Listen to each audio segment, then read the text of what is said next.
Ini pertanyaan bagus ini buat pondok ini. Bolehkah saya minta keringanan biaya anak? Ini pertanyaan bagus buat pondok.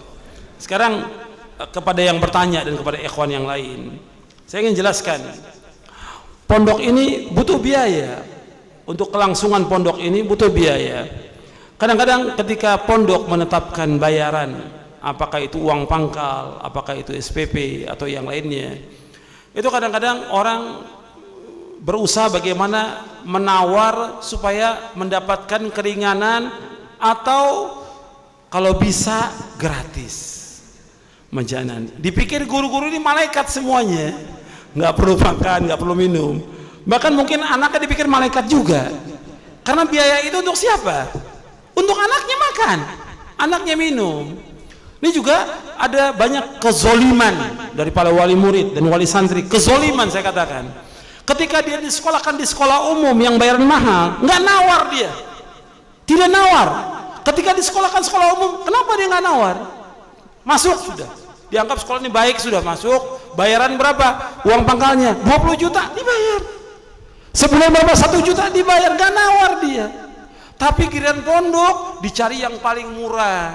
Dianggap pondok ini sabil, sabilillah, sudah. Gurunya malaikat. Ini zolim dari wali santri ini. Kalau antum nggak mampu, antum cari bantuan dari orang lain. Jangan pondok dibebankan. Kalau antum nggak mampu, antum cari muhsinin atau saudara antum. Ini gimana, anak saya mau disekolahkan di pondok karena ini bermanfaat, tapi saya nggak punya. Kalau betul-betul nggak punya, ya minta bantuan keluar, jangan ke pondok. Justru pondok perlu bantuan. Kalau antum dikasih bayaran berapa sekarang sebulan? 500.000. Kalau bisa antum bayar 600.000. Mestinya begitu untuk memajukan pondok. Maka banyak pondok-pondok itu yang kemudian akhirnya nggak maju-maju dan nggak berkembang karena kezoliman wali santri. Kezoliman wali santri. Mestinya dia bantu pondok itu. Kalau perlu bayar 1 juta. Kalau perlu, ini kan pondok lagi ngebangun. Kalau perlu sekarang Ustaz saya bayar buat 2 tahun. Supaya apa? Bisa uang ini dipakai buat ngebangun. Meringankan pondok daripada harus minta-minta keluar. Dia sibuk sudah ngajar dari pagi sampai sore, harus keluar lagi cari sumbangan. Mesti wali santri yang punya tanggung jawab seperti itu. Coba saya ajak berpikir yang seperti ini. Ini terjadi. Sekarang dia punya anak 2 dan ini terjadi wakil. Saya katakan wakil ini. Yang satu di pondok, yang satu di sekolah umum. Yang di sekolah umum semua dibayar lunas. Yang di pondok ngutang.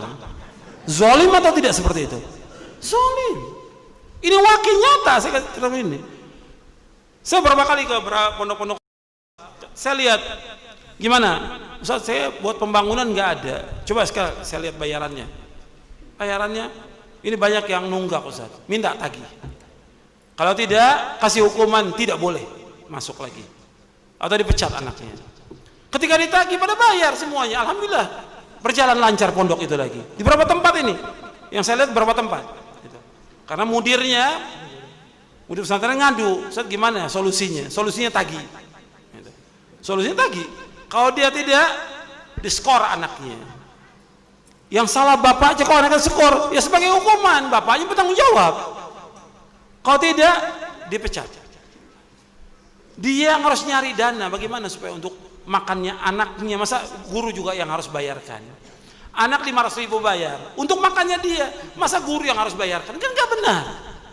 Justru bagaimana kita ta'awun secara baik kepada pondok ini supaya lebih maju, supaya lebih berkembang.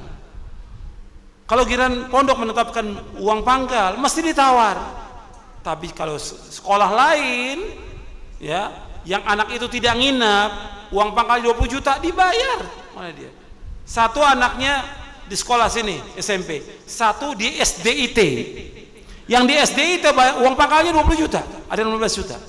Bayarannya sebulan 600.000, dibayar cash. Tapi giliran pondok ngutang. Ini keterlaluan. Cobalah antum kasih tahu kepada yang lain untuk ini. Kalau antum nggak mampu ya cari muhsinin. Jangan bebankan kepada guru, jangan bebankan kepada pondok. Justru pondok harus dibantu. Jadi banyak ini perlu dijelaskan memang kepada kaum muslimin dan kaum muslimat juga, wali-wali santri, dijelaskan. Bukannya kejam, kadang-kadang waduh pondok kejam, bukan yang kejam. Ini kan bukan keberlangsungan, bayarnya kebutuhan. Untuk makannya anak itu juga, untuk bayarnya listrik, air, dan kebutuhan yang lain.